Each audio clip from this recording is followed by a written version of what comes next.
أزمة جديدة تمر بها النجمة شيرين عبد الوهاب، ولكن هذه المرة تخص ابنتها الكبرى هنا. وكشفت النيابة العامة بقسم أول المنصورة تفاصيل التحقيق في واقعة تهديد وابتزاز هنا محمد مصطفى ابنة شيرين عبد الوهاب عن طريق حساب مجهول على تطبيق تيك توك من شاب عاطل عن العمل يدعى شريف، عمره 19 سنة، ومقيم في منطقة الحوار بمدينة المنصورة. وجاء في التحقيقات إن المتهم شريف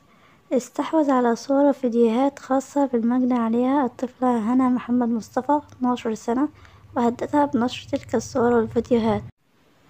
أو دفع 100,000 جنيه لعدم نشر تلك الصور والفيديوهات، وإن المجني عليها وافقت في البداية، ولكنها خشيت من عدم التزام المتهم بكلمته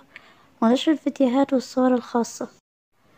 وأكد والد المجني عليها الموزع الموسيقي محمد مصطفى ابنته هنا من طليقته شيرين عبد الوهاب مرت بحالة نفسية سيئة وعاشت في رعب بسبب تهديدات المتهم لها، وفكرت في إنهاء حياتها خلاصا من تهديداته المستمرة له، خاصة بعد رفضها الاستجابة له، وبالفعل نشر فيديوهات لها خادشة للحياة عبر حساب تطبيق تيك توك.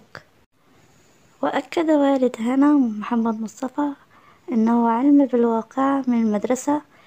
التي تدرس فيها ابنته هنا بعدما استدعته الأخصائية الاجتماعية وأخبرته بتفصيل الواقعة.